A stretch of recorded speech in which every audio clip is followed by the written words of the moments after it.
All sports, all plays. Yeah. All sports, all plays. All sports, all plays. 365, we making up plays. You talking the game, get you to the days. We're high in the court, the dime in the lane. Variety topics, living the same. All presentation, sports information. Hitting the airways, taking the nation. All sport, all plays, like working your faces. Grace at the field, so tie the laces. All sports, all plays.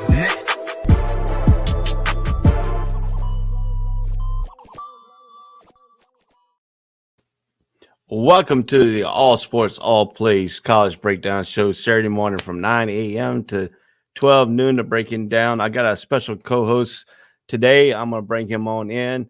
Welcome, Landon. How you doing today? I'm doing good, Ray. How are you doing? I'm doing good. Tell everybody about yourself. I know you're on Throwing Hands and stuff like that on the ASAP network. Yeah, I'm on Throwing Hands. I've been part of the network for a little bit now. I'm also going to be on Bring It Monday. I'm going to be hosting it. So, yeah, make sure to tune into that. I'm excited to get going. I was supposed to be on last week, but we had some things get in the way. But that's all right. I'm here now. Yep. So let's get ready. Let's talk about what we want to break down here today. We're going to be talking about some coaching updates here on LSU, Virginia Tech, and TCU are the big ones right now. Let's go into talking about LSU. Ed Orgeron is out after the season. They went mutual ways. I looked at some of the candidates they have. They had Jimbo Fisher, Lincoln Riley. But they just offered, I understand they just offered Lincoln Riley an 8-year, $96 million deal. So you think he's going to actually take that deal? I think Oklahoma's definitely going to try to match it. But I don't know what's going to happen, man. It's going to be fun to watch for sure. That's a big deal for Lincoln Riley. That's a big deal. And, coming to the SEC, who's obviously more proficient as far as conference goes, gets your name out there more as if he needs that. He doesn't really need that anymore. He's shown that he can coach. But I think coming to LSU would definitely put him into a completely different situation. Oklahoma, is ranked right now.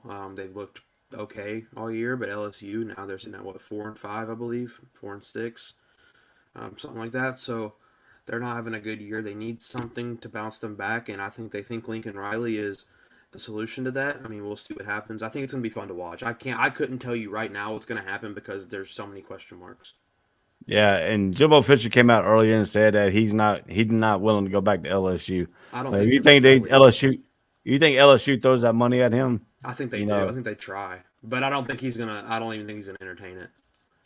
I mean, LSU can throw money, but Texas A&M, all the Texas schools are pretty much rich behind all the oil deals and stuff like that. They can throw money back. Oklahoma could too, but will Oklahoma ever do it? Now, her interesting name on this list was Mel Tucker, the Michigan State coach. Yeah. You think Mel Tucker will actually leave to go to LSU out of Michigan State? I mean, he's got Michigan State running though. He just signed a big deal with Michigan State, didn't he? Yeah. A 10-year, big money. It was big money, $98 million, I think. Something like that. So big millions in there. So that's a lot of zeros. I think he's going to stay put in Michigan State. I think he obviously is respected there enough to get $98 million for 10 years. So, I don't think he's leaving there. That's interesting though. I'm interested to see how much money they throw at him. Yeah. Oh, he threw $96 million at Lincoln Riley. He proved himself. You understand Michigan State. There's a little bit of link there between LSU and Michigan State. That's where Nick Saban came from. Yeah. Going to LSU. So that could be a little pipeline there. How about Dave Archinana, the Baylor head coach? He was the longtime LSU defensive coordinator there. That's going to be fun to watch too because there's going to be money thrown so many places, and we don't really know what's going to happen, right? There's going to be money thrown his way. There's going to be money thrown Jimbo Fisher's way. We know that for sure. Money's already been thrown at Lincoln Riley. They need to get some kind of plan. I don't think they have a plan. I think their plan is we're just going to throw stupid money at these different guys, and we're going to see what happens. That's what it's looking like. What's going to happen, I don't know. I'd be interested to see how much money they throw at him if they do, though. Yeah, for LSU, they got to throw some money at some big name type coaches. Yes. And that'll be interesting, too, if Lincoln Riley does go to LSU because Oklahoma and Texas are joining the SEC in 2023. Right. So that could be a very interesting line there. And then also you got to look at it, too. They got to have somebody try to compete with Nick Saban in recruiting. Yeah, that's facts. And Lincoln Riley is a good recruiter. We've seen, they've got a lot of big recruits. Oklahoma football has this past year. I know in the 2022 and 2023 class. So that maybe that's what LSU wants is a recruiter. I mean, we got Nick Saban in that conference, so they want to maybe compete there. I don't know. Lincoln Riley can recruit. That's for sure. I mean, Caleb Williams, who was the number one quarterback in the class, I believe, wasn't he? 2021 class. Yes. Spencer Rattler was the number one recruit in his class, so he can do it. There's no doubt about their running back, Kennedy Brooks. Is that his name? I believe he was like a top 15 recruit in his class, so he can do it. He can do it. No doubt about that. I mean, Lincoln Riley's done it at East Carolina. I mean, he recruited some good players at East Carolina. So if you can get somebody to come to East Carolina, you sure can get somebody to come at LSU. So, let's look at it. Let's look at the next one here. The next one is Virginia Tech. There's some interesting candidates at Virginia Tech: Gary Patterson, Hugh Freeze, Shane Beamer. Now, Beamer at South Carolina, he's done pretty good at South Carolina. I mean, not what that program is leaning towards. Could he be a front runner out of all these candidates to come up there? I mean, put another Beamer up there. I mean, I wouldn't be surprised if he's a front runner because South Carolina is not a good football program. You know what I mean? And he's had some big wins with South Carolina. They beat Auburn last year, I believe, and now Auburn wasn't a great team last year, but they beat Auburn last year. They've had big wins over the years, and I think he needs to be the front runner for Virginia Tech. But I mean, we've heard so many names, and it's just like the LSU situation. We've heard a lot of names for Virginia Tech too. That's another situation where it's kind of like a bunch of question marks, right? It's too early to kind of know what's going to happen. But I think he needs to be the front runner if he isn't already, for sure. Now, interesting name is Gary Patterson, the long ex-TCU coach. I mean, they can bring. I mean, he won't sweat as much as he does in Texas. I mean, because you got the cold air and the cold thing, so that might be a perfect place for him too. Now, to be surprised if Shane Beamer takes that job and then asks Gary Patterson when he would come be his defensive coordinator, that'd be interesting. That would be interesting to watch. Yeah, that's gonna be. I think Virginia Tech job is gonna be more fun to watch than the LSU job because LSU, you kind of have an idea, like Lincoln Riley. You've got an idea Lincoln Riley's the front runner there, right? But then here we've got so many question marks. I don't even know if money's been thrown anybody's wages yet. So. And there's an interesting name on this list too, Jamie Chadwell, the Coastal Carolina Chandeliers head coach. Yeah, that could be an interesting move too. I know Bill O'Brien. I've heard some talks there too. I don't know about anything being like official yet, but I mean, Bill O'Brien, who he's OC for Bama right now. Mm-hmm. I wouldn't be surprised if somebody offers him some head coaching money because he's not done a bad job at Bama. I mean, he's really not done terrible. He's had some questionable calls within the red zone, but he's not done awful, which I wouldn't be surprised if somebody throws him a little money there. Yeah, and if James Franklin's size end up moving on too, Bill O'Brien's name could come right back at the Penn State because that's that's where he's from and stuff. So I mean, that could be an interesting too. You got to watch out what they're gonna do with Franklin and all that too. Yeah. In the situation, I know Franklin wants to stay. He's staying at Penn State right now. But his name has not been brought up, but his name has been rumored for LSU too. Really? That's crazy. That'd be interesting too. Talk about Hugh Freeze at Liberty. I mean, that's another coach that can get back into the into the ACC this time. Yeah. He could. What a situation he had at Ole Miss, and then he's reinvented himself at Liberty. I mean, he's brought that Liberty program up. Yeah. And then another interesting name, Bill Napier, the Louisiana coach. That could be a name of Virginia Tech right there too. I mean, he's 37-12 at Louisiana, 19-2 since the start of the 2020 season. So that does look good there. And Virginia Tech, that's the name they need to look at because he's not obviously like LSU yet. Good, you know what I mean? LSU name yet, but yeah, Virginia Tech, like that's right there. They need to look at that for sure. The Liberty coach, I mean, like you said that he brought that up from the ground. That is the definition of from the ground up. Yeah. Now they've got a quarterback who's going to be a top 15 pick in the draft. You know what I mean? So that's interesting to watch too. That's another key factor they need to look at. I mean, Hugh Freeze wasn't a bad coach. I mean, he just had a bad rep. Yeah. What he did at Ole Miss and stuff. That is a big thing in college. You got to have a good rep. You know what I mean? Because you can't just be at Ole Miss and not he wasn't a bad coach, like you said, but he's got a bad reps. That put him down at Liberty. Now he's been at Liberty. He's gained himself back up, kind of, and boosted himself a little bit to be in talks for Virginia Tech, and that's a big jump. Now, Bill Napier, if he's not in this Virginia Tech talk, he could be in the Washington State talk too. Yeah, that's fact. There's some more college, some more openings. You got USC is going to be open. You got Washington State. So they haven't brought out any kind of list for USC or Washington State right now, and that's why we didn't put them in this category. That's facts. Yeah. So, and the next one is the TCU job. Patterson left. So, what do we see at this TCU job? I know Deion Sanders' name has been front running everything else. So, I think we'll see Deion Sanders. I think that's the one that I can kind of almost lock. I think Deion Sanders is going to be the next coach at TCU. Mainly because he's done really good, and that's the only name I've heard in the TCU talks. And I know he's the front runner. There. So if I had to pick one right now, I would say he's been the next coach there. Yeah, his name's been thrown around, certain jobs, but he came out and said that he got certain. I think it's a leverage what he's saying. He's saying he's got a couple of job offers here. He's trying to leverage that pay for TCU. I bet you. Yeah, that's. But I wouldn't be surprised if they if they what's the word raise the pay a little to get him there. Now, if they get Deion Sanders there, will his son follow him? That'd be interesting. He's done pretty good at Jackson State at the quarterback position. Yeah, but that's a big move, though. You know, that's a big. TCU plays a lot of better schools. I wouldn't be surprised. I wouldn't be surprised. I don't know for sure if it's going to happen or not. That'd be fun to watch too if he goes to TCU. Yeah, it's good. That'd be interesting. He's got a lot of interesting stuff going around here. We don't know what James Franklin's doing. We don't know if James Franklin's trying to leverage Penn State. Yeah. And he wants to stay at Penn State. We don't know what kind of, these coaches like to play leverage games out here. Mm-hmm. They're trying to leverage, hey, I got a job offered here. Are you going to take me this way? Or you want me to stay here? You got to offer me this.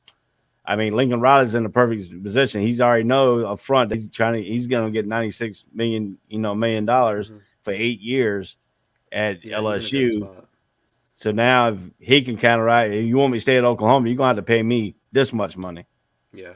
And I think Oklahoma needs to pay him because he's shown that he can work with that team. And they've been to 2 college football playoffs, I believe. 2. Mm-hmm. But in both, they've been beat in the semifinal round. They never made it to the championship. So that's something to watch. That's been with who? Baker and Jalen Hurts. Baker Mayfield, Jalen Hurts. They've made it. Yep. And then with Baker Mayfield, they got beat by Georgia in overtime. And then with Jalen Hurts, they got beat by Joe Burrow and the LSU Tigers by quite a bit. Yeah. But that's Joe Burrow and the LSU Tigers. That team was so good. I think the way they made that LSU team work so bad is the way that the offensive coordinator. They had an interesting story about when Joe Burrow was there and Chase and all them were there. Mm-hmm. They took Joe Burrow and threw him in a barn, and somebody had a rope tied to a door, swing the door open, made Burrow throw the ball out the door, not even looking at his receivers whatsoever, and having the receivers catch. That's why I made that team so special. That's another two. He's the offensive coordinator at Carolina. Will LSU try to bring him back? I don't know. He worked some magic there, didn't he? So yeah, he had the door swinging open and had Burrow standing inside of a barn and throw the ball out the door, but these guys tried to catch in these tight windows. It worked pretty good. It did. But the thing about Joe Burrow, and then who's our quarterback now? Brennan? No, it's Mac Johnson. He got hurt. Brad Johnson's son. That's right. Yeah. So Brennan, his name's something like. Anyway, it doesn't matter. The lefty, he's really bad. He's not good. With Joe Burrow though, he's like raw talent. He was like a once in a generation. You know what I mean? Like kind of like Andrew Luck type talent. Right. So I think it'd be interesting to see if he could work that magic, and make another Heisman winning, national championship winning #1 overall pick.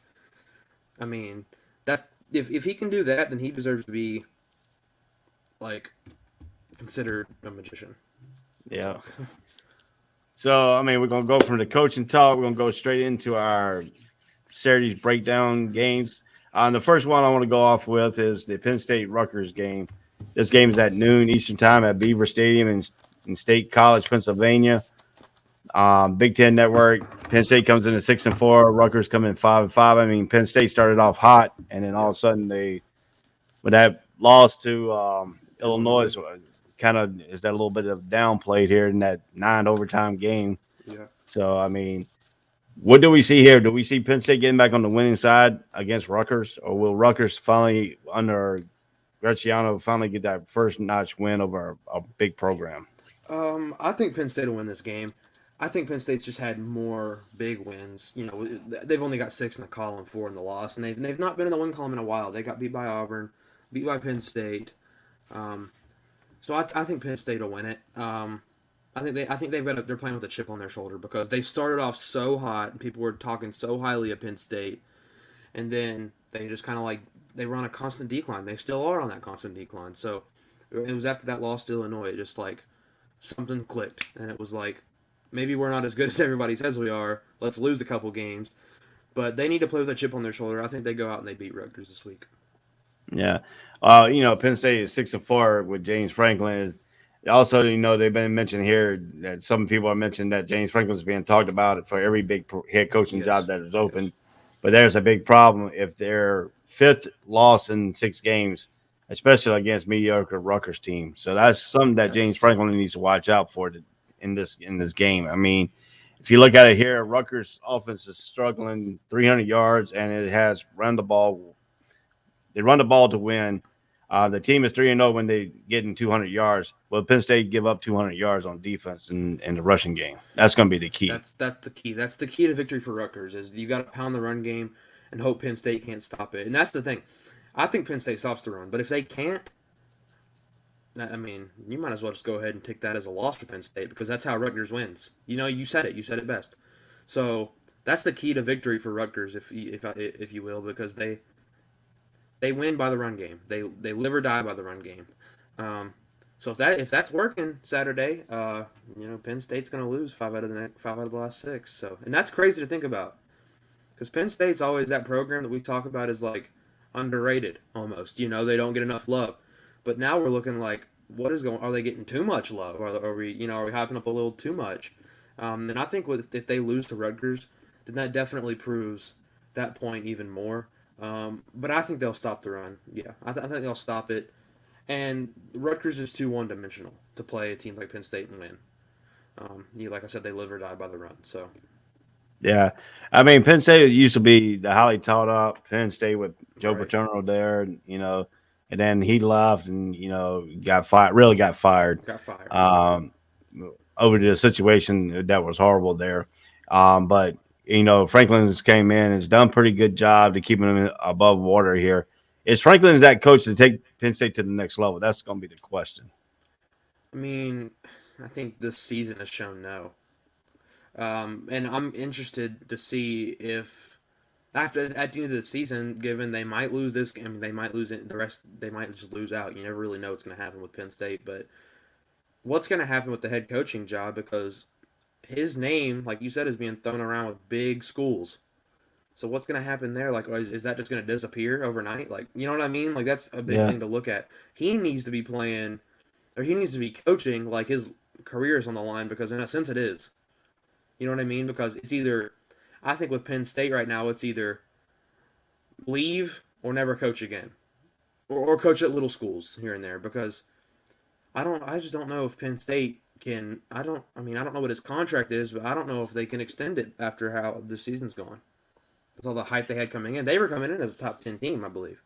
Yeah, I mean, they were up there. They were ranked in the top 10 for a while. Then they lost to Illinois, and they just kept losing. They lost to Michigan. They lost to Ohio State. I mean, they were in games. They were in games that it weren't like they were blown out. Right. It took 9 overtimes for Illinois to win, and it took the extra two-point conversions. After the second overtime. I mean, that's just the overtime rules. Yeah. I mean, it's kind of hard, but I mean, both of those, some of the games they lost were in Penn State at Happy Valley. Mm-hmm. That's a tough place to play. I mean, it's one of the toughest places to play in college football, if not the toughest place to play. When they do that wide out, man, and everybody is into it, like that is hard. And Auburn beat them there. Yeah. I mean, if you look at it this way too, if Rutgers does come in and win, this is like the third loss at Happy Valley. Yeah, and then that says that Penn State is in a bad spot. You know, we're sitting here talking like maybe there's a little hope, but if they get beat by Rutgers, the 5-5 Rutgers Saturday, move Penn State to 6-5. With what you said, this will be 5 out of 6 games they've lost. Mm-hmm. That red flags all over the place. Something is going wrong in Penn State, and I think this loss, if they were to lose Saturday, will show that there needs to be a change in something. But if you look at it this way too, Rutgers is playing for bowl eligible. And they're playing with a chip too. You're right. I mean, both teams have a chip. You know what I mean? So it's just who's gonna. Penn State's playing for their ego at this point. It's Penn State really Penn State? You know what I'm saying? At this point, and Rutgers is playing for a legit and bowl shot. So. You know, But I mean, if you look at this, if Rutgers win, Penn State 6-5, Rutgers 6-5. Penn State and Rutgers on the same record of Rutgers. That's insane. I mean, right now Penn State's favorite. Everybody's got Penn State winning 27-13. Penn State's score is 17. Penn State is favored by 17.5. Over and under is 47. So who are you taking in this ball game? Penn State, but I don't think they'll win it by. What did you say? 27.5. Yeah, it's 20. No, 17.5. I don't even think. I think they'll win by maybe 10. If maybe 10. Because, like I said, Rutgers is just so one-dimensional. So I'm going with Penn State too. I mean, I think Penn State's got better talent and got better defensive players. I think Nelson's better than what he's been in the last few games. I think he gets the ship running right again. I don't think Penn State's going to lose 3 in Happy Valley. If they do it, it's going to be some moaning and groaning right there for Franklin. Facts. Yeah. So. Yeah, we're doing the pick'em here with Landon too. So we'll have a brand new record starting up next week. So between me and him, Dre, like my other co-host Dre, he's been signed to his work. So he has some work issues he had to take care of for the next couple of weeks. So all right. So we get that one out of the way. Mm-hmm. Since we're talking about Big Ten football, we're gonna stay right into Big Ten here.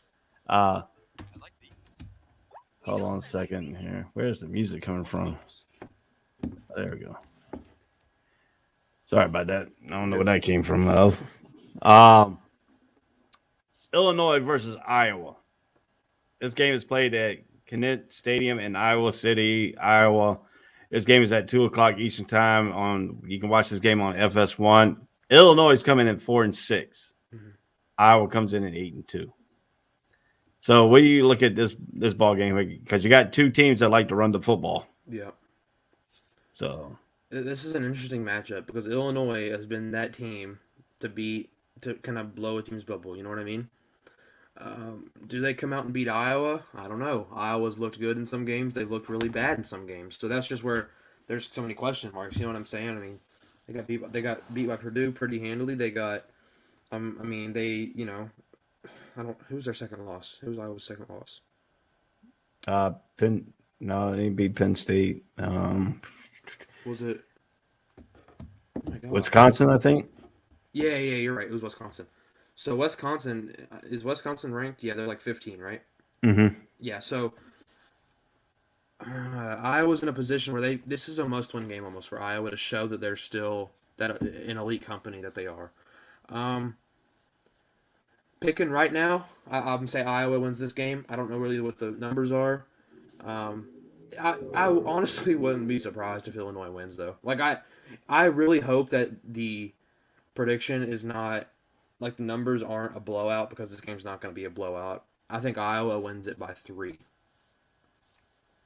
Yeah, I mean, if you look at it this way here, Iowa might have some change in quarterback situation. Their passing game has been improved, but not like the offense is about to crank up 500 yards and 45 points, you know. Unless they get that running game going, then they can crack up some points. Yeah. The Hawkeyes need to take away to win. So they need to keep that defensive pressure and keep turning the balls over. Illinois is prone to throwing the ball over. Yes. The big question is Brett Bielema will not be there because he's in a COVID protocol. Would that hurt their chances with the assistant coach being the head coach for this ball game? I mean, and that's the thing about Illinois. You know, I want to go on one of the things you said, where you said, you know, they've shown that they love to turn the ball over when they're passing the ball. The quarterback, he's a transfer from a big school, isn't he? Illinois starting quarterback. He's good. He's a good quarterback, but he turns the ball over too much. I think that's going to be a key. Definitely is going to be getting the turnovers. If you're Iowa, and you just got to get your run game going. Both of these teams need to just get their run game going. Illinois run game is phenomenal. If they can get that thing going, this is going to be a close one. I think they do get it going. That's why I say Iowa by 3. But I just think, I don't know, Illinois just got, if Illinois, you know, showed more consistency throwing the ball, I would pick Illinois, but they just haven't. Yeah. I mean, you got Wisconsin literally crushed it. They ran for 166 yards against the Hawkeyes defense. Minnesota ran 189 yards against Iowa. So if Illinois does the same thing, that's going to be another situation there. But like I said, this game is built on the running game for both teams. Both teams got to run the football. Whoever runs the football well. You know, Iowa just gives up over 100 yards rushing per game. Illinois is 300 yards in the win over Charlotte, Penn State, and ran for 185 yards, you know, against Minnesota too. So, I mean, the 3 top rushing performers of the year, you know, so this is going to be which defense is going to give up the most rushing yards that's going to win this ball game and the least penalties. That's the key. I mean, I think if I had to say right now, Iowa's going to give up more rushing yards, but they're still going to win. I don't know how that makes any sense because they're both rushing ground teams, but I think Iowa throwing the ball is better than Illinois. I think it's close. They're both inconsistently awful, but I think it's going to be close. But I think Iowa's just shown time and time again they can't really stop the run consistently. And with Illinois, they're coming in with a very elite run game. So I think Illinois is going to just pound the ball, and I think Iowa's not going to be able to stop it, but I still think Iowa wins by 3. Like I said, by 3 or 6 in a low-scoring game. I mean, Alex Penla, the quarterback that came in for Iowa, he gives them semi-balance. So they got to add an element. They got to watch out for this quarterback to throw the ball a little bit too. And so they have a little bit more consistent of a semi-balanced attack. So, I mean, if they get some good passing yards going and they get that rushing game going, yeah, you know, it's going to be trouble for Illinois. Iowa's favored by 12. Some people got the score to be Iowa 23, Illinois 13. So you taking Iowa in this ball game? I'm taking Iowa in this ball game, yeah. And I like the 23-13 prediction, but I don't know. If I had to say right now, if I had to give a score, it'd probably be like 17-13, something like that. You know, like I said, a 3 to 6 point game. Yeah, I can't go away from, you know, the fourth quarter tradition at Iowa. They turn around, you know, it just brings tears to my eyes when I watch that. Mm-hmm. They're playing at home. I don't think Iowa's just going to give up a home victory like that. I think they're just playing for their pride, and I think they continue, like you said, they're playing for show that they're still elite, one of the elite teams this year. So I don't see them problem going 9-2 right now. So I have Iowa also going in this ball game. So let's move on to the Pac-12, the Texas versus West Virginia game. This game's at noon. It's at Millen-Pulitzer Stadium in Morgantown, West Virginia. ESPN2 is carrying this game. Texas comes in at 4-6. West Virginia comes in at 4-6. And both teams' records are not, you know, predictive of what their team is. Right. So, I mean, Texas has some beauty. I mean, Texas' downfall came in the Oklahoma game when they changed the quarterbacks and then they ran out of gas in one of their losses. But Texas has been in just about every game they played. West Virginia's been in about every game they played. Yeah. So, I mean, this game is up in Morgantown, West Virginia. You know, West Virginia plays better at home this year than they do on the road. So, what do we see out of Texas and Robertson, who is one of the dynamic running backs for Texas? Yes. How will West Virginia stop him today? Well, and that's the key is like it's going to be the run game again. We said it last game or the Illinois Iowa. It's going to be the run game, right? That they need to get going to win the game. Texas has got to get him going. They've got to if they want to win because they've showed time and time again they run out of gas and they throw the football. So to get him running or to get him going, you just got to pound the ball. You've got to run in between the tackles, get West Virginia's defense tired. That's the key. I think you do that the first 2 quarters. I think the first 2 quarters are low scoring. I think the key is just to get them tired. Um, Pound the football, go out there, get the win. Do I think they get the win? I'll give you my pick in a minute. But I think the run game is you've got to pound the run if you're Texas to get the win. I feel like the Texas lost to Kansas at all teams. Ugh. The Jayhawks. The defense couldn't stop the Jayhawks or the Cyclones or the Bears Yep. or the Cowboys or the Sooners. Mm-hmm. We're talking about the And Kansas Jayhawks. We're talking about the Iowa State Cyclones. We're talking about the Cincinnati. We're talking about the Baylor Bears. We're talking about the Oklahoma Cowboys, and we're talking about Oklahoma Sooners. But the problem with the Oklahoma Sooners, I watched that game. The problem with that Oklahoma Sooner game is it won't. The Sooners getting Texas tired. It was Texas getting themselves tired. yes, And that's the problem. It's their tradition, of them not staying in the fourth quarter and stuff like that. So to me, I'd like to see Texas start slow and then finish strong. So you can't do that in West Virginia, though. Well, that's what I was going to say. And with the Kansas game, the line it was 14. Kansas outscored Texas 14-0 first quarter. They started slow. They outscored them 21-14 in the second quarter. But in the second half, Texas outscored Kansas 21-7 in the third quarter and then 14-7 in the fourth. So that's a big thing to watch. It's like Texas likes to start off slow and take their time. But with West Virginia, you can't do that. You cannot. And they thought they could do it with Kansas. They couldn't. They couldn't stick with Kansas. They couldn't stick with Oklahoma. You know what I mean? It's just in Oklahoma, that was a comeback win, right? They come back. Yeah, they were Down 21 or something, 28, yeah. something like that. So what Texas is either go on the gas pedal early and keep on the gas pedal, or just go slow and then punch it second half and hope for the best. And I think that's what you're gonna have to do if you're Texas because you can't come out in the first half gas pedal because you run out of you tire yourself. That's just how it is. West Virginia is a better football team than Kansas, I think. Obviously, I think we can both agree there. So you can't go slow, but you can't go fast either. If you're Texas, it's a bad situation. Yeah, I mean, is Texas really worried about Steve Sarkisian? I mean, we understand we got to get him time to get his players in there and stuff like that. We're playing with Matt Rule's, players and stuff like that. So I mean, you got to fill your system what you have, and then you got to build around your system. It takes about 2 or 3 years before you get all your recruits in there and run your system. So is Texas just going to give him a bye this year until he gets all his recruits, and then all of a sudden, if he keeps doing what he's doing right now, is Texas going to be ready to pull the horn on him? I think you need to give him the bye this week or this year because, as you said, it takes a couple of years to get molded with your guys. With your coaching staff. It's just in a hole. So I think you need to give him the bye, but if next year and maybe the year after that he's doing like this, then he's out of there. He's got to be out of there. Texas is too good of a program. They're a football school. They're if you look at Texas sports, you think football.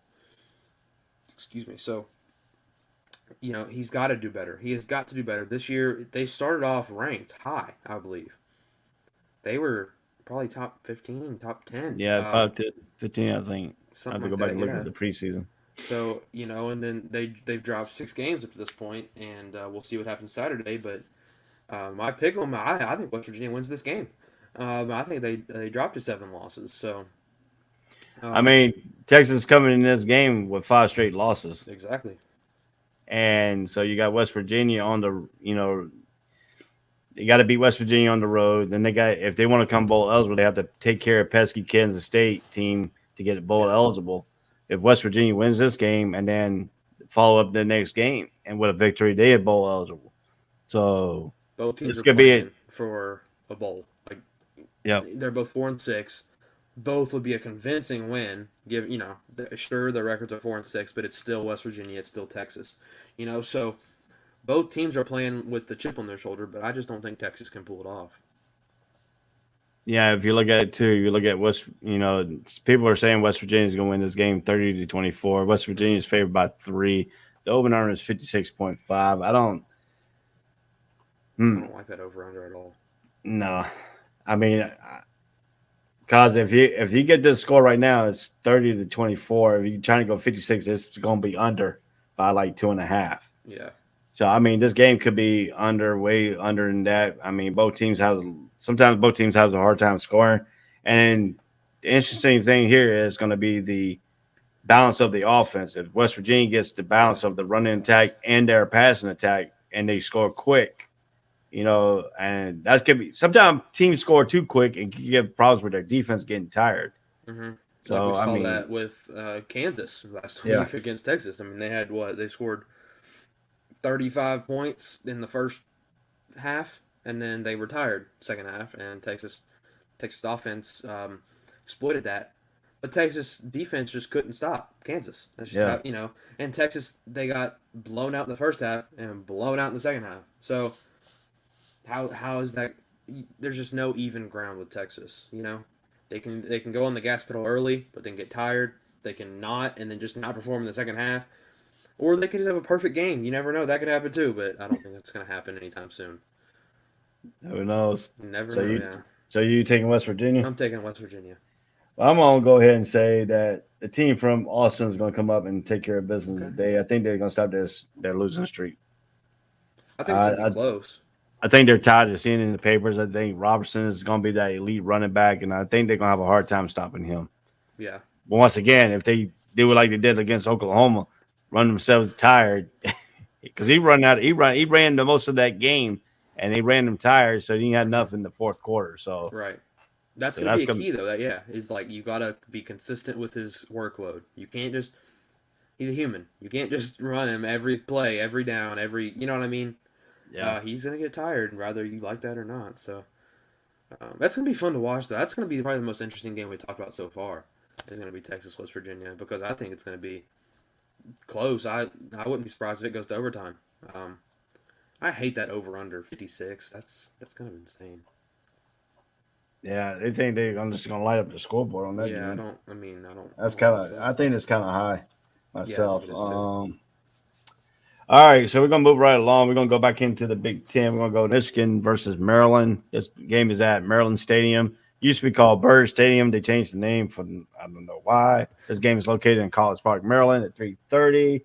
The Big Ten Network. Michigan comes in at 9-1. Maryland comes in at 5-5. Maryland wins this game, pulls an upset. They go bowl eligible. So, what do you think? You think they're going to pull the upset on the khaki pants? That's what my friend Dre called them, khaki pants, Mr. Jim Harbaugh himself. No, I don't think you pull the upset. I think Michigan looks really good. And Michigan's only loss because coming to Michigan State. Michigan State played a perfect game, almost, that game, a perfect second half, I'll say. So, Michigan State's good. And they beat Michigan. Michigan's in at 9-1. I think Michigan's still a good football team. They've got a top 3 draft prospect. I don't think there's any way Maryland pulls the upset. I think it's going to be a blowout. Well, let me ask you this question. Ohio State is lurking in the background. Could this be a trap game for Michigan? Ooh. Thinking of it that way, that brings up a bunch of different questions, but Michigan is a good football team. People are like, no, they're not. They lost Michigan State. Okay, sure. That's fine. You can slip a game, especially the committee's shown this year. You can slip a game and still get in there. Michigan needs to blow if they have any hopes of getting into that top 4, which is very rare now, because they're at 8 with 2 weeks remaining. You need to blow Maryland out. You need to beat them by 20+. Then you need to go and play Ohio State. I believe they're playing in Columbus this year. Could be wrong on that. You need to go there, and you need to beat them by 10+ if you want to get into even top 5. You know what I mean? If you want to get in that top 5, top 6 conversation. That opens a whole new narrative, though, if you think of it that way. But I still don't think Maryland can pull it off, personally. This year's game's at Big House, Ann Arbor. It is okay. Well, So I that's mean, gonna, they need to be about 17 plus then. so that's gonna be another interesting thing. Michigan's been more consistent, Yes. consistent this season. It hit big plays at the right time. It did just what they did late against Penn State, but its goal is to start rolling, keep on pounding away full 60 minutes. And like you said, that Michigan State game, I think both teams at Michigan and Michigan State game played perfect games. Yes. It just that late run, they just couldn't stop the running back at the time in the fourth quarter. And Antonio Walker, I guess he's the third or the fourth. He came out of Wake Forest University last year, and Mel Tucker scooped him up on that transfer portal. Yeah. I think it was a good pickup for them, and you can see what's going on with Michigan State there. The running game has been a wee bit off over the last few weeks, but it should get back rolling close to 200 yards. If Michigan gets that running game going, and then the pass game, it's a very corporate off that running attack. They have to get the running game going because if you look at Jim Harbaugh, he's gone to an old scheme of pro football: run the ball, pass the ball, run the ball, pass the ball. So they got good running. They got a good running back and good running game, and then the quarterback has been not bad. Has been pretty good play. So I think he's consistent at best. That quarterback. I think he's not necessarily much of turnovers, but it's been a lot of inaccurate passes, bad reads. I think if they get that down, but they need to just pound the run game. I think Maryland is the perfect game to play before the Ohio State game because it's going to be good. I think they go in, like I said, and blow them out.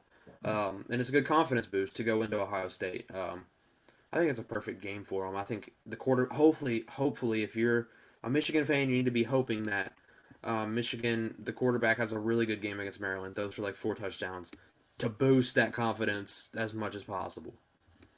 Well, if you look at what Penn State quarterback Sean Clifford did, and Jajah Dawson in the receiving core, were great. And the Wolverines allowed 223 yards last week.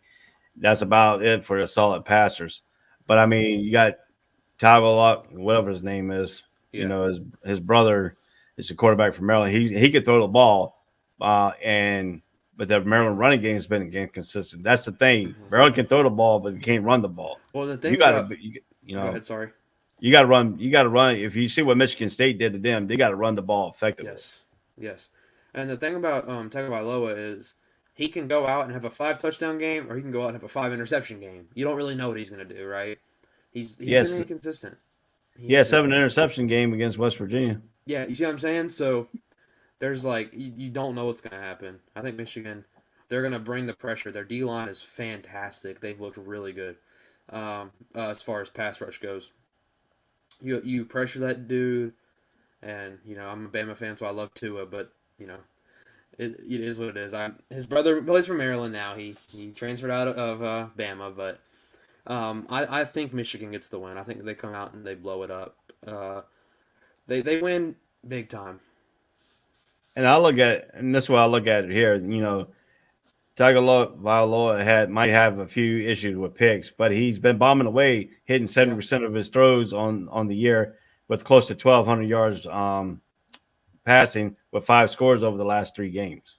Yeah, so he's looked good recently.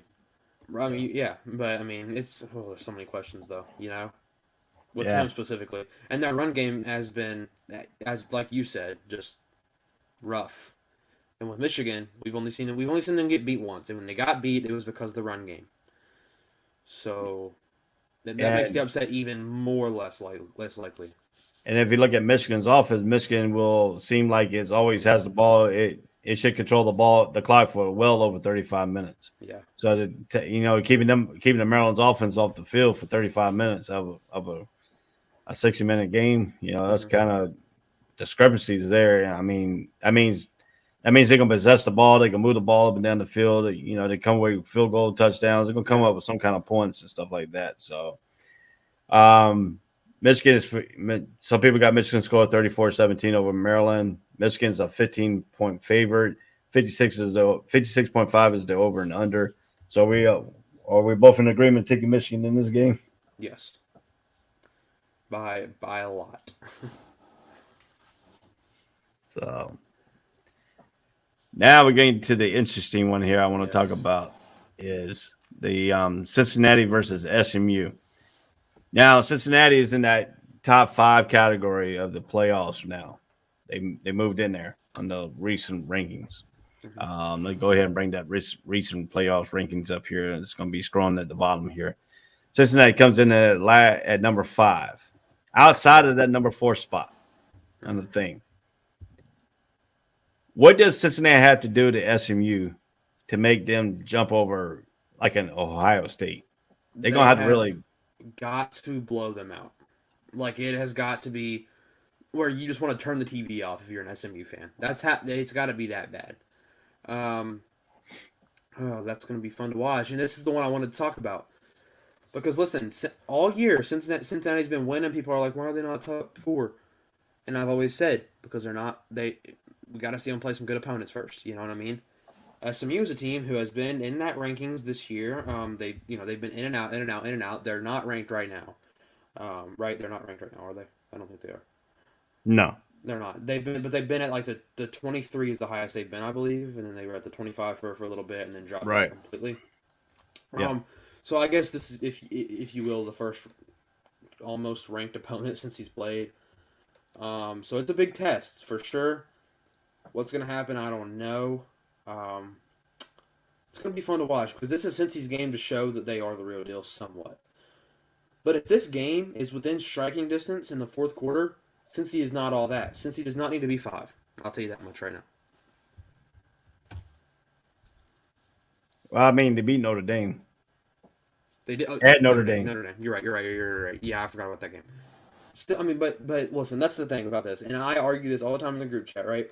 It's like they can play one good team and beat them because that's the game they have to prepare for is that one good team. But when you got teams like Georgia who plays good teams week in and week out, because the SEC, every team in the SEC is good. Okay, whether you like Right. every team's good. Every team will beat Except for SEC. Vanderbilt. Except for Vanderbilt's just bad. Yeah, except for Vanderbilt. And Georgia, and Bama and teams like that, and Michigan and Oregon and Ohio State, every week have to prepare for a different game plan. When in Cincinnati, realistically, I don't think they did this. They probably didn't. But they can look and say, okay, week 4, they played them, I think. Week 4, we got Notre Dame. We need to be looking towards week 4 and hope that we just beat the teams we beat before them. That's really, realistically, that's how they could look at it if they wanted to. I doubt they did. But that's how they got to look at it. Now, SMU is a test for Cincinnati because they've been in that rankings in and out. I think if Cincinnati even gets played close, then Michigan deserves to hop them. Michigan State deserves to hop them. I don't think Notre Dame does because Notre Dame didn't beat them, but I don't think there's any way they're better than Ohio State. And I don't like Oregon at 3, but I'm sure we'll talk about them later. I don't like Oregon at 3, but I like Cincinnati at 3 better than I like Oregon at 3, if I'm honest with you. But yeah, like I said, this is just a big test for Cincinnati. If they can go out there and win, they have to win in dominant fashion. I'm sure for them to prove anything, at least to me, they got to win in dominant fashion. Well, if you look at SMU's offense is a bomb-away offense. Yes. I mean, they can one pass play can score a touchdown. Mm-hmm. I mean, if you look at it, SMU's offense leads the American Athletic Conference in total offense, purely because the offensive line leads the league in sacks allowed, and that all helps with the team that is scoring too. So, I mean, if you look at it this way, Cincinnati, I think they got a bad bomb on their list because they play in the was that American Conference? All-American Conference. Yeah. So, I mean, they're playing, but they're moving into the if Pac-12 gives them the go-ahead, they're moving into the Pac-12. So, I mean, that's going to give them a little bit of credit when they move into the Pac-12. But, like I said, you got to blow teams out when you got them on the schedule, these weak teams for a team that's not playing in a big Power 5 conference to get into that bowl eligible. But I think it's going to work itself out for Cincinnati if they can keep themselves at that number 5 spot, because eventually you're going to either have Georgia beating Alabama in the SEC championship game, or Alabama's going to beat Georgia. So, I mean, SEC either way could possibly, if Georgia beats Alabama, I think Alabama's gone out of the playoff picture with the 2 losses. But if Georgia beats Alabama, if Alabama beats Georgia, then I think 2 of the SEC teams are going to go in because Georgia is that good. Mm-hmm. So, Do you I think? mean, Let me ask you a question. Do you think that if Georgia were to lose to Alabama in the SEC championship, do you think Bama's won? they're the number 2 spot. They're probably gonna put Bama 1, Yeah, and then put Georgia at number 2. yeah. Which I I mean, just like I love. I mean, I'm an Alabama fan, but I don't agree with that. And I think wholeheartedly, I think Bama's going to beat Georgia in the SEC championship. I wholeheartedly think that because I don't think Georgia's defense can, not defense, Georgia's offense can keep up with Bama's offense. They both have good but defenses. the question is, Could Bama Georgia stop has Bama's that defense? Georgia has that player at that nose tackle has not been Jordan blocked Davis. all year long, and Yeah, teams are throwing double teams at him, triple teams at him, and he's busting through the middle. but Bryce Young is like he is so good under pressure. Like I've watched obviously every single Bama game, right? Every time he gets pressured, he rolls out. And the thing I love about him is that he always keeps his eyes downfield. Somebody's gonna pop open. But what you're saying is, yeah, he's good against the pressure, but they haven't. Alabama has not been pressured up the middle like the way Georgia likes to pressure you up the middle. Right. Because when you get pressure up the nose guards, that leaves your defensive. If your defensive ends are playing their zone, if he starts rolling out and they play up the field and he rolls out because of pressure up in the middle, he's gonna get sacked because they're up the field already. Yeah. The thing about Bryce Young though, he keeps his eyes down. He doesn't look to run, so he might take a couple steps to get away from Jordan Davis long enough to find Mechie over the middle of the field wide open. Do you see Yeah, that? but I don't think Georgia's defense can keep up with Bryce Young being like that. I don't think Georgia's offense. I don't think Stetson Bennett can keep up with Bryce Young. I think Bama is the better team. I think Bama just slipped in Texas A&M. I think that's all it was. You don't think so? No, I think Georgia's got a better defense than Alabama. And well, listen, I'm gonna say this too. I think if Alabama loses, I think they're still the four, and I think people are gonna hate it. But I would not be surprised. And I'm gonna tell you, last time Georgia had a good team, Alabama had to change quarterbacks to beat them. Well, the starting quarterback never beat them. They beat them though. Yeah, but they had to change quarterbacks too. Twice. They beat them. They beat them though. And it was so funny because you had Kirby Smart is levels under Nick Saban. Nick Saban always has Kirby Smart's number. I'm not worried. People are like, Jimbo Fisher's the only assistant coach to beat him. Jimbo Fisher has Nick Saban's number. He's the only coach in America that's got his number. Well, we get off topic here. So Cincinnati here. To me, Cincinnati has to blow at SMU, Yes. but I don't think it's going to be a blowout. I think it's going to be a closer game than people think. And the reason is because SMU can score and they can score quick, but the defense with SMU is questionable. So that means Cincinnati can score too. I think this could be a shootout. Yeah, I agree. And I love everything you just said. I don't think it's going to be a blowout. We've seen Cincinnati. They're on oh my gosh, restart. They're not able to blow out Tulane. They're not able to blow out like these other teams like that. Like Tulane was so close to beating them, but the dude just decided he was going to reach over the line and fumble. That's just, you know what I mean? It is what it is. If that's Tulane, that's an unranked team beating an unranked team. That's all it is. Cincinnati should not have won that game. You know what I mean? So. And the Temple blowout. The only Cincinnati blowout was against Temple, 52-3. Yeah. So that's why I'm not high on Cincinnati. That's why I argue everybody on Facebook and in comments and what it is. With saying that Cincinnati's better than Alabama, and I just if you look at it, SMU couldn't do things against Houston or Memphis, but allowing 864 yards passing in 2 games, and it's so. If they do that to Cincinnati, they could be a blowout, but it could be. Then again, obviously it could be, but but they saying Cincinnati's going to win 45-28. The line is 11. Cincinnati's favored by 11. The over-under is 65 points in this ball game. So who you got? Cincinnati by 6.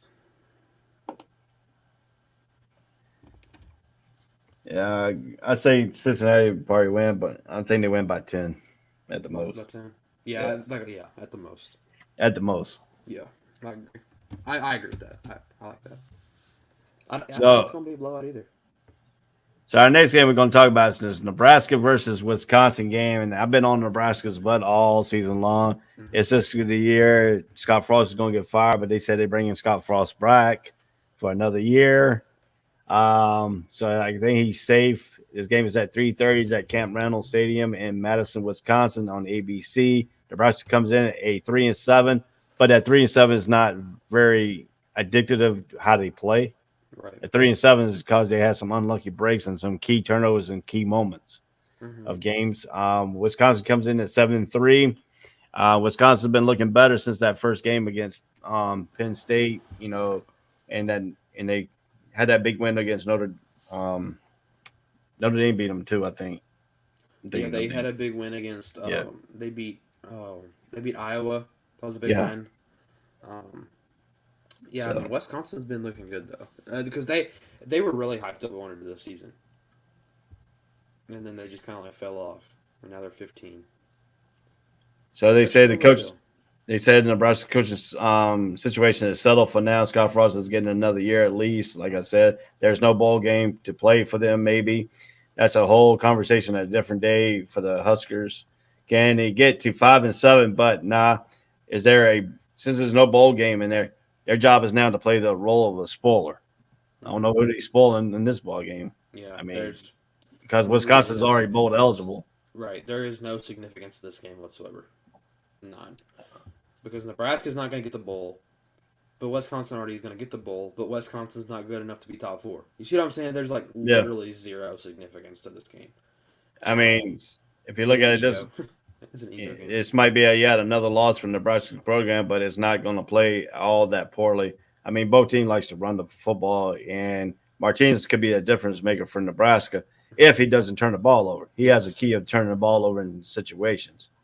In key situations. That's why some of these games that the Huskers lost should have been wins, until they did. So the Badgers defense is without one of their best linebackers, and they're thin at running back, and their best rusher, Chaz Malusa, who came out of Clemson last year, is injured. So they lost one of the key linebackers on the defense and lost one of their best running backs on offense. What does it take for Wisconsin to win this game today? I mean, they both like to run. They've got to pound the run. They've got to take pressure off the passing game.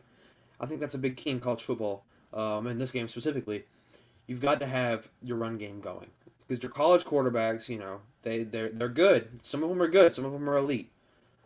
But even those elite quarterbacks need some pressure taken off of them. So Wisconsin, the key to victory today is to get the run game going. Yeah, I mean, if you look at it this way, historically allowing 216 yards per game, Wisconsin is walking into 2011 Alabama territory when it comes to the best defense of the last 20 years. It starts with a linebacking core that is playing among the best in America and should swarm all over Adrian Martinez and anything like Nebraska's offense tries to do on the ground.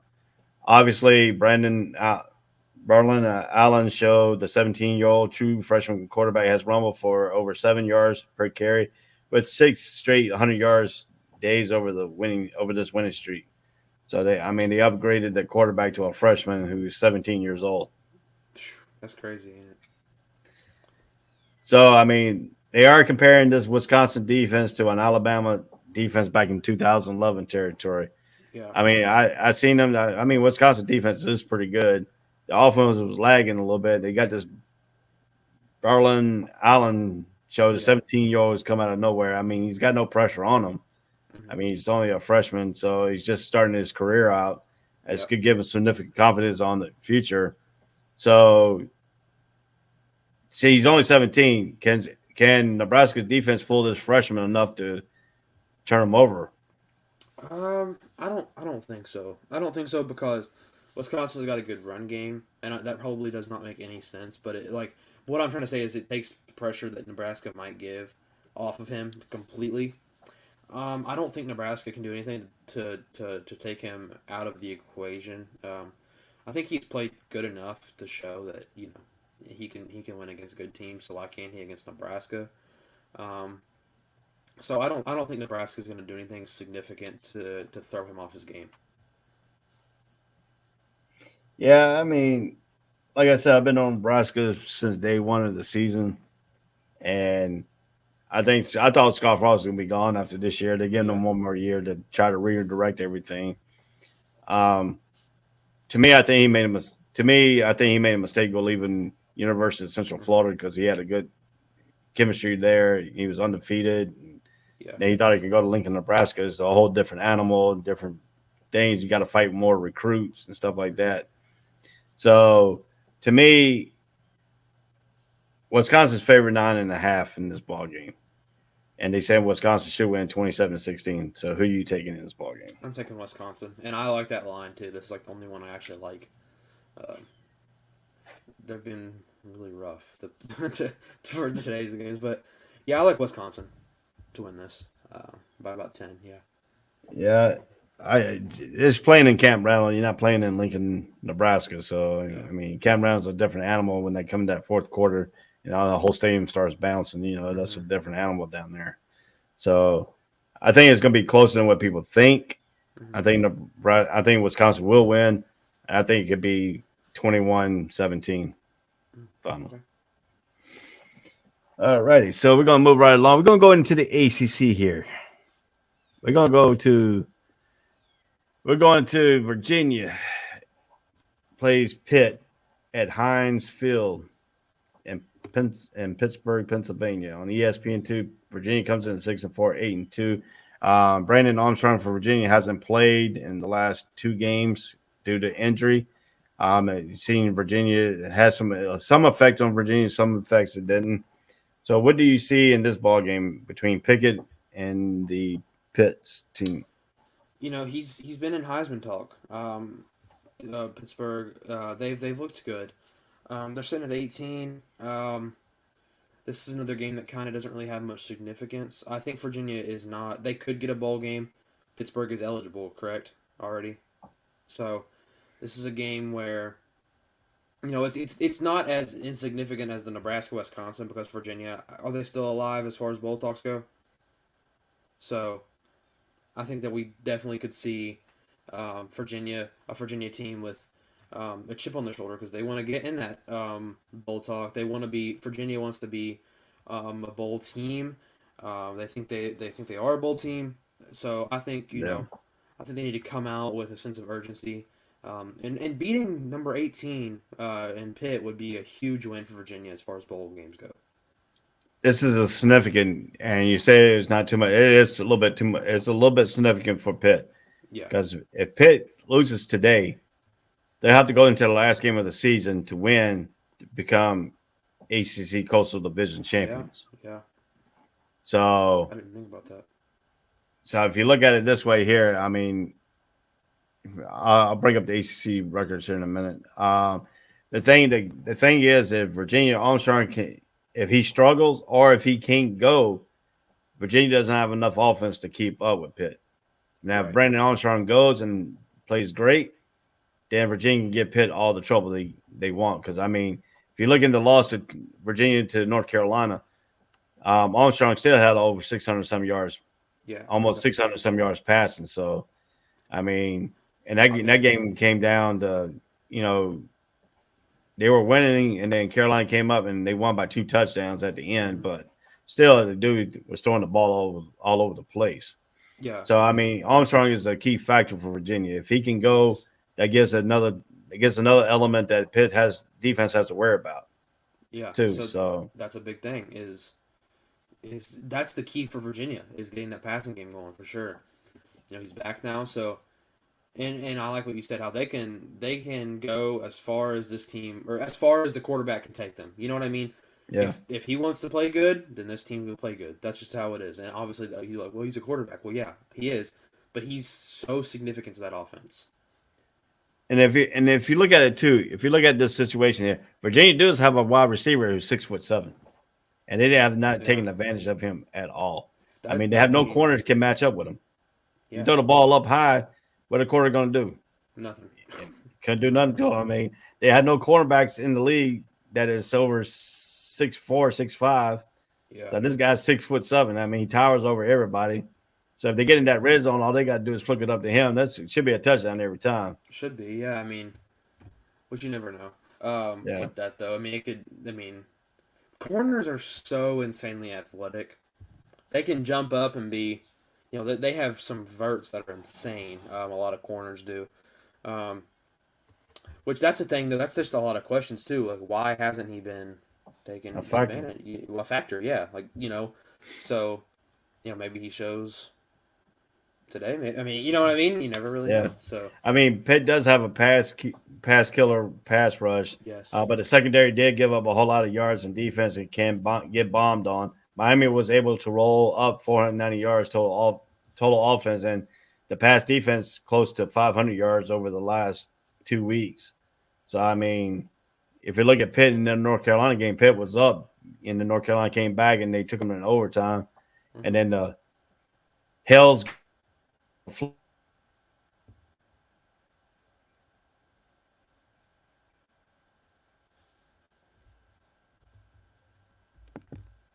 Oh, there we go.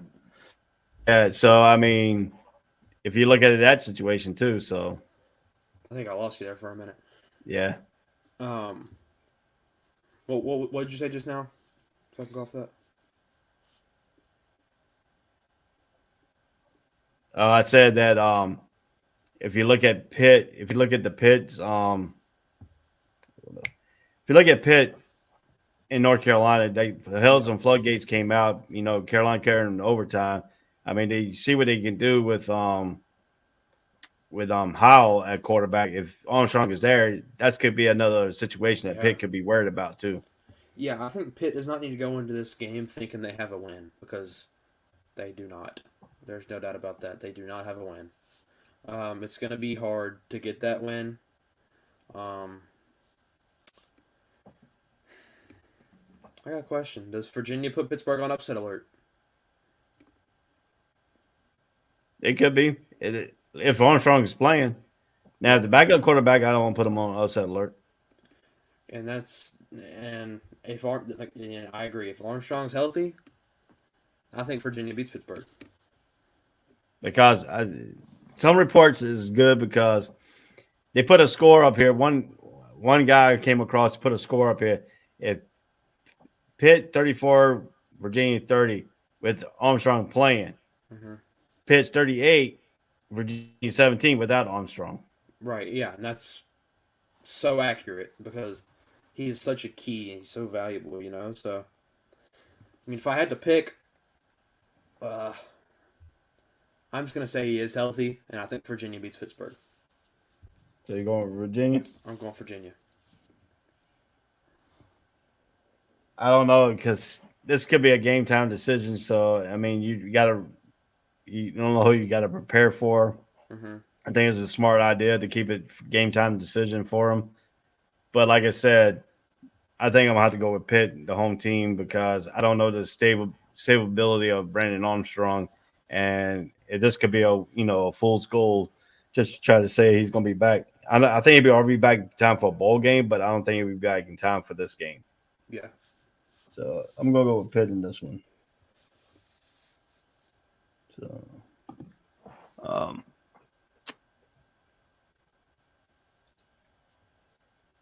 let's go right ahead. I'm gonna go ahead and let's take a commercial break right here for a few minutes from words from our lovely merchandise people here on the ASAP Sports Network. This is the All Place, All Sports College Breakdown. Ray Cruz and Landon coming to you here on this Saturday morning. We're always here on Saturday mornings between 9 to 12 to carry you all the way up to kickoff time.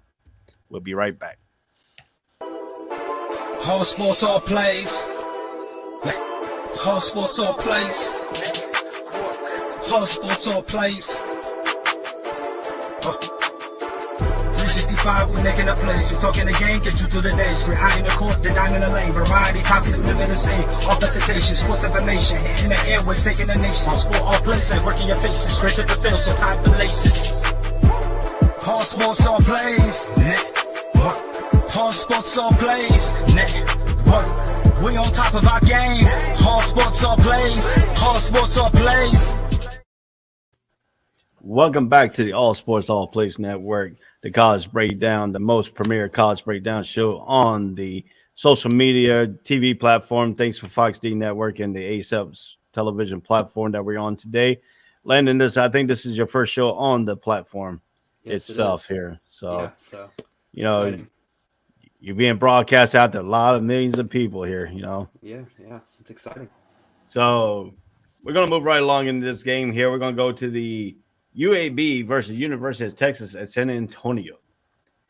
This team come out of nowhere. This Texas and San Antonio. Yeah. They're ranked number 22 in the nation, and they weren't even ranked at the beginning of the season. Let me tell you though, I do not believe the hype in UTSA, and I'll tell you why. Okay, let me tell you why. Once this team can beat a ranked opponent, maybe I'm there. Maybe I'm there. We'll see. But people are like, well, this team's undefeated. Why are they not top 10? Because they're UTSA. They're UTSA. Who's UTSA? They literally were second in their division last year. Right behind UAB. That's funny. So, I mean, like, I just don't understand. They barely beat Memphis. Barely. And I hate people who say, like, barely this, barely that. But we're talking about UTSA. I think it's valid. Now the question is, if they keep winning and Cincinnati stumbles, Okay. could they, the highest out of the Power Five conference gets to go to the New Year's 6-day bowl game. So you're asking, does UTSA get in if Cincinnati slips? Yeah. Because you got I would think so, especially if UTSA can win out and go undefeated. Yeah. Because then it'd be other than Georgia, unless, we'll see what happens there. But not only an undefeated team if you say Cincinnati slips. But I mean, if you look at that barometer there, that's the key for UTSA to keep winning as their advantage to keep moving up in the polls. If Cincinnati stumbles, that one stumble could take Cincinnati out of the top 10 all the way part down to the top 20, and they're sitting at number 22, so they could pop up there. I think if they beat UAB this week, then and Cincinnati were to stumble, because we said it's very possible Cincinnati can stumble this week. Then UTSA needs to move up into the top 15. That's my opinion. That's what I think. I don't think UTSA is a top 10 team. I don't think even if they went out, they're a top 10 team. Because I just think they don't play anybody. There's no reason they should be a top 10 team. Now, next year, this team's good. Okay, let's give them some more ranked opponents. Maybe we talk. But they just don't play anybody. So, I just don't believe the hype. I don't believe the hype. I think they'll play their bowl game. They'll play, right now, they'd probably play like a San Diego State, an NC State, maybe a Utah. And I think either of those teams beat them. Handily. You know what I mean? So, I don't know, man. It's just, with UTSA, it's a lot of question marks. Because if you're like, well, the record's 10-0. Okay, well, you have UT Martin, who is leading the Ohio Valley Conference right now. And I used this yesterday. You have UT Martin, okay? 9-1. Why are they not in talks? Because they don't play anybody. There's your answer to that. Right. That's why UTSA does not need to be up there either. That's just my opinion with that, though. Yeah, and you talk about UAB. They took the football program away. They brought it back. They took it away again. They brought it back. So there's been up emotional about UAB.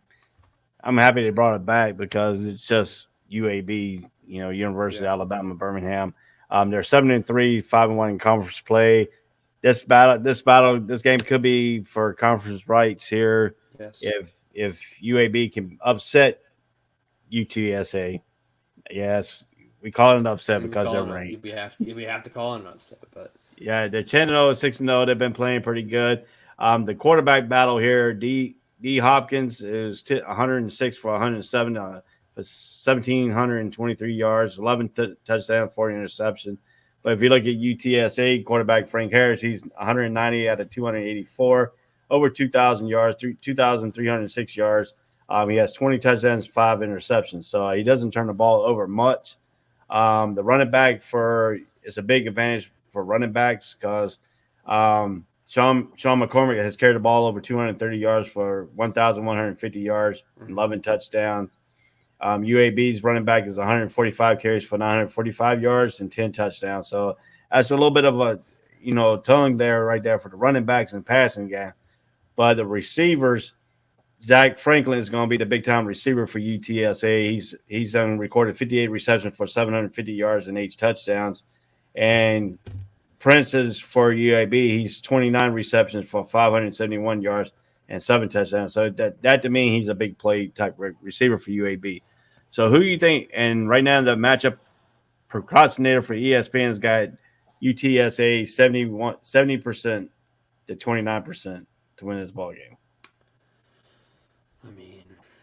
I guess UTSA will win, but I mean, it proves nothing. I mean, and Right. if UAB wins, I mean, hey, I'll be here saying, "Told y'all so." You know what I mean? But I think UTSA will win it. I think it'll be close. I don't think it'll be a blowout because truly they've had two blowout wins this year, and it's been against Rice and Lamar. Like, I thought Lamar was an NFL quarterback. I didn't even know Lamar was a college. So, there's the significance there. Rice, UAB lost to Rice 30-24. And then UAB. Oh, I thought you were talking about UTSA. Yeah, USA has blown out UTEP. Was 44-23. Louisiana Tech was 45-16. Rice was 45-0.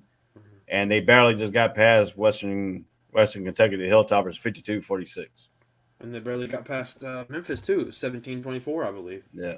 So, that's what I'm saying. It's like this team is not all that, guys. I mean, sure, they're blowing out unranked teams. Congratulations. Alabama beat New Mexico State by 56 last week.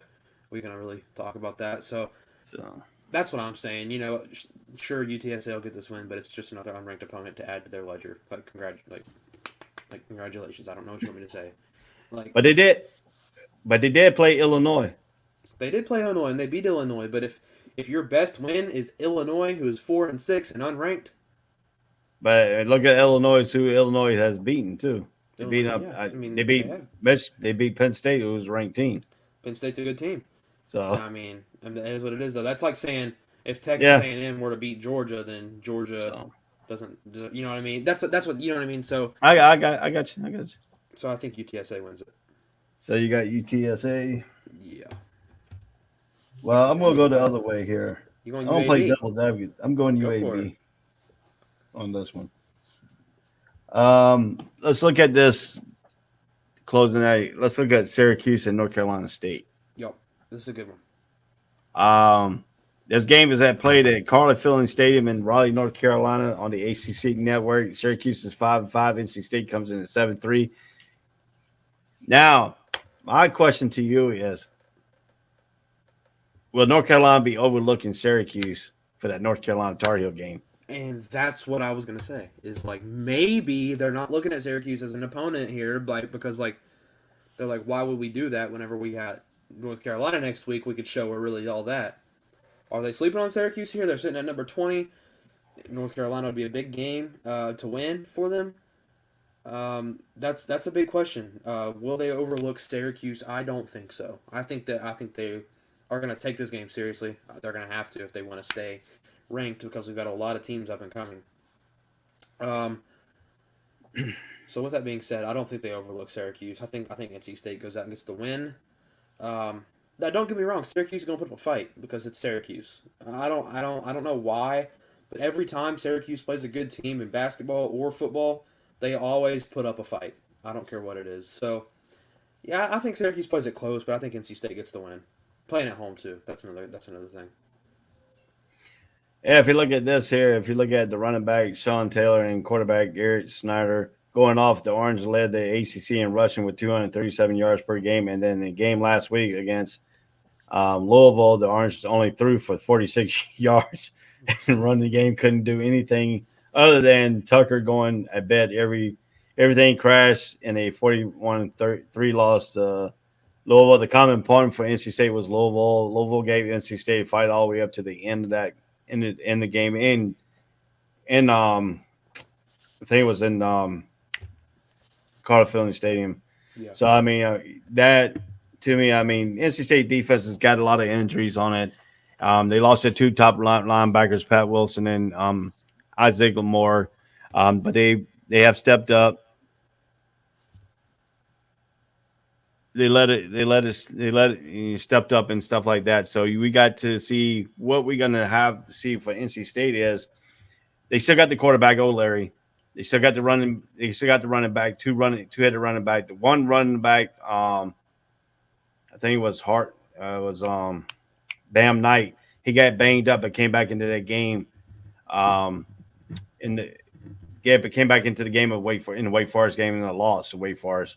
So I mean, to me, the double-headed running sword for NC State is going to take care of itself. The quarterback has got to go. Mazi is good, and you got Walker who plays inconsistent for NC State. And sometimes he has big catches, sometimes he has small catches. Mm-hmm. So if the NC State gets a running game going and their passing attack going and their special team, don't forget the special team because Ben Knight runs that special teams, and he had a return back for over 100 yards against Wake Forest last week too. So how do you see the Orange? How do you see NC State in the Orangemen? How do you see the Orange play their offense if they only got 46 yards and they lost 41-3? I mean, well, it's got to be a bounce back, right? And if you can come back and bounce back against NC State, who, like you said, is injured, but they're also number 20, that's a big thing. So they got to play with that chip too. It's like we got to come back from this. We got to play better, and it would show if they could come out and play good against the defense. Sure, they're injured, right? But still, that would show something. So if you're NC State, you gotta, or not NC State, excuse me. If you're Syracuse, you gotta come out and say, we had a very underwhelming game last week. We need to turn it around, play better against a ranked opponent to show, maybe we deserve to be up there, So I think it would be a big win for Syracuse if they could pull it off. But their offense, 46 yards, like that is pathetic. Like that's awful. That's like what most teams get on one drive. So like it's just you got to look at it that way. But I mean, if you look at NC State too, they got that game against North Carolina looming. They're 0-2 the last 2 years against North Carolina. Their quarterback O'Leary has not finished the season until this year. I mean, if he gets past this game and gets to the North Carolina game, that'd be the first time he's been to the last game of the season in his career. I think he got hurt the last 2 years. So if Syracuse somehow get a pass rush going against NC State and put Larry in a little bit of trouble here, but the offensive line has done better this year than they have last year against North Carolina State, keeping them upright more times. They got a big left. I think they got a big left tackle that's are projected to go high in the first round in the NFL draft. So does North Carolina get the running game going and keep O'Leary healthy enough to finish this game out? Yeah, I think they do. And like I said, I think NC State wins the game. I think they can get that running game going and keep them healthy, and beat a Syracuse team who is down right now. So I think we for sure see NC State get the win. Yeah, I got NC State winning this ball game because I want them to win this game so their fans will stop talking to me saying, I want them to come in healthy. I want them to come in with O'Leary because the last 2 years they didn't have him. That's why they say they lost to us, blah, blah, blah. I want him to be healthy. I want him to come in this ball game. I want North Carolina to go into Carla Fielding Stadium again and beat them like we did the first time, when O'Leary was out. We beat them 42-21 or something like that. So I want him to come in healthy. I got NC State winning this ball game. I got them winning it big. I think it's going to be 45 to probably about 3 again. Yeah, so. I agree. So the projection in NC State is favored by 11.5. Yeah. They say NC State is going to win 34-20. I think it's going to be a blowout. I think O'Leary's going to go off, and I think the running back's going to go off. It's just going to be all that stuff. So.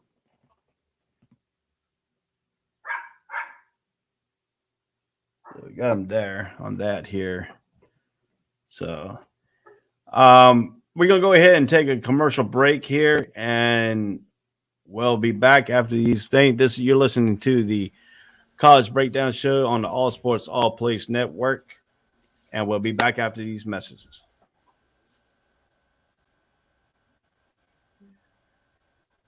All Sports All Plays.